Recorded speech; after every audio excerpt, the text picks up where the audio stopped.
Remember the big hair, power riffs, and stadium rock anthems of the 80s?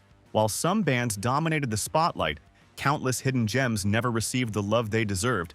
Today, we're counting down 15 forgotten 80s rock bands that deserved way more attention. Number 15, Hanoi Rocks. Before there was Guns N' Roses, there was Hanoi Rocks, the flamboyant Finnish band that helped define the glam punk sound of the early 80s. Formed in Helsinki in 1979, they combined punk energy, glam attitude, and a flair for chaos.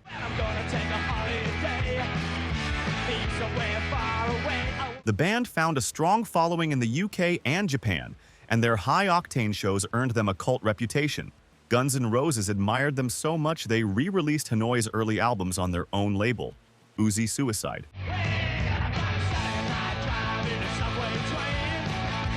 But everything changed in 1984.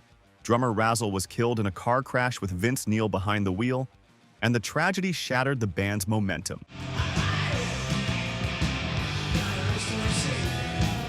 Number 14, Zebra. Zebra exploded out of New Orleans with the kind of debut most bands only dream of.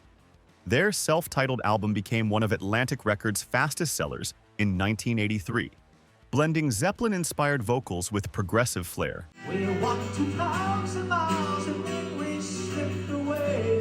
Led by Randy Jackson, Zebra built their reputation on musicianship. Their harmonies were tight, their guitar work was clean, and their lyrics tackled more than just the party life. But while critics praised them, mainstream momentum never followed. MTV barely gave them airtime, and radio support faded fast. Number 13, Tyketto. Tyketto arrived at the worst possible time, but with one of the best voices in rock, fronted by powerhouse singer Danny Vaughan. Their 1991 debut, Don't Come Easy, featured soaring choruses and fist-pumping anthems like Forever Young. No sleeping, she waits tables late. But grunge was taking over, and Tyketto were caught in the blast. Geffen shelved their follow-up album, and the band struggled to keep their footing in a music industry that had turned cold overnight.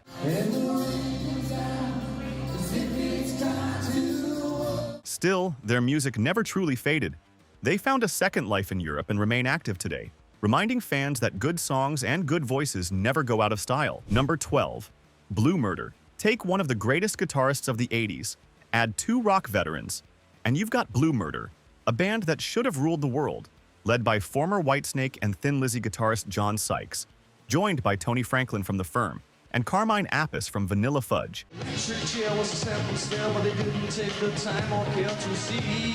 Their 1989 debut album was filled with bombastic riffs, moody vocals, and arena-sized ambition produced by Bob Rock. But despite all the talent, the album barely cracked the top 100.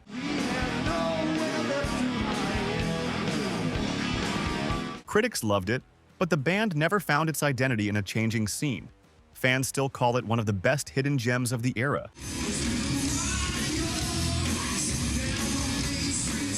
Number 11, Vandenberg. Before shredding for Whitesnake, Dutch virtuoso Adrian Vandenberg led his own band. Their breakout ballad Burning Heart hit number 39 on the Billboard Hot 100, and they toured the US with Ozzy Osbourne and Kiss.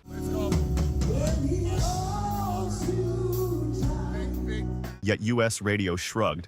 Some called them too European, others blamed poor label promotion. That's why one of rock's sharpest axes never got its full swing. Number 10, Giuffria. They weren't loud, they were lavish. Giuffria brought elegance to hard rock with soaring synths, polished vocals, and melodies made for sunset rides in a Camaro.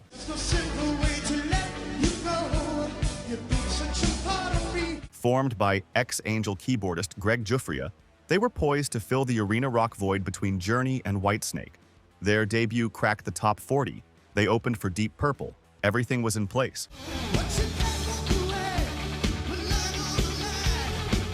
But within a few short years, they faded just as fast. Number 9, Y&T.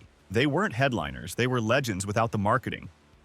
Y&T built a reputation the old way, city to city, sweat and speakers, winning fans one gig at a time.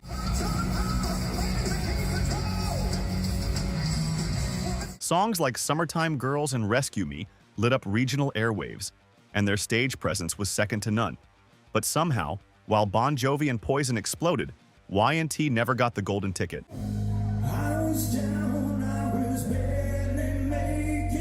But to the faithful, they never needed one. Number 8. Kicks. If Aerosmith and a Firecracker had a baby, it'd sound a lot like Kicks. This Maryland-based glam sleaze band packed more energy into their shows than most bands did into their careers.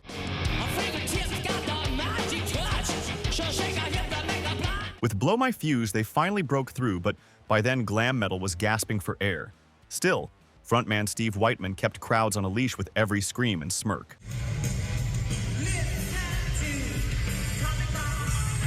And even at the end, they left the stage with fire. Number 7.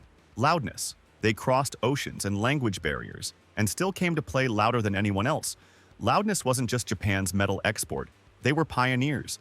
The first Japanese metal band to crack the US Billboard charts. With Akira Takasaki's shredding and thunderous live sets, they brought something fierce and foreign to the 80s metal scene. They opened doors for global rock long before YouTube made borders meaningless. And that's what makes them unforgettable even now.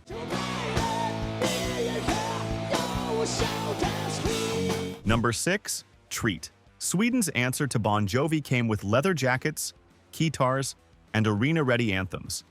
Treat had everything but an American passport, and in the 80s that mattered more than it should have.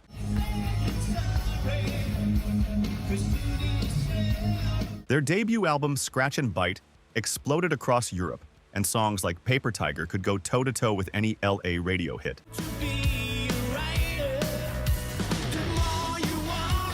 That's why fans say they didn't miss, they were missed. Number 5. Shy. Shy had all the right pieces: melodic hooks, arena ambition, and a frontman with serious pipes. Their 1987 album Excess All Areas had the sound of a chart topper.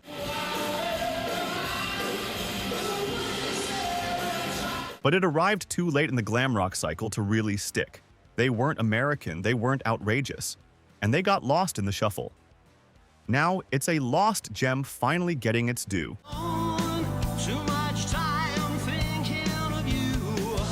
Number 4. Girl. Before Phil Collen joined Def Leppard, he played for Girl, a London-based glam punk hybrid that burned fast and loud.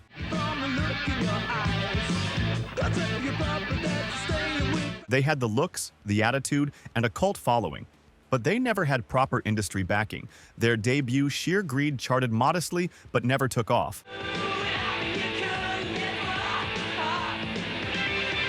But that raw, rough energy still echoes louder than their sales ever did. Number 3. Icon. Icon had the riffs, the image, and a live show that could crush bones. Their 1985 album Night of the Crime is now hailed as one of the greatest unsung melodic metal records of the decade.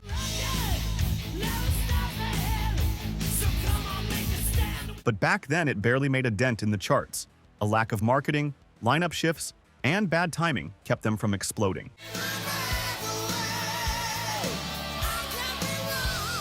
Still, to collectors and fans, it's pure buried treasure. Number 2. Sea Hags. Sea Hags were everything the sleaze scene wanted: dirty riffs, danger, and undeniable charisma. Their only album in 1989 hinted at greatness. But drug problems, infighting, and the death of bassist Chris Schlosshart killed the band before they could tour, and even now, fans still talk about what could have been.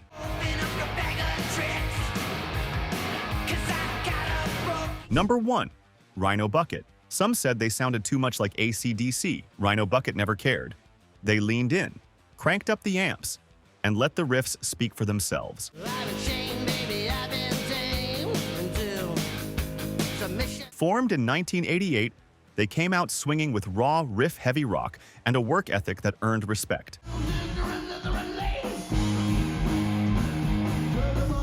They didn't change the game. They just played it loud. And in the end, true greatness isn't always measured by fame. Because in rock history, true greatness isn't always measured by fame.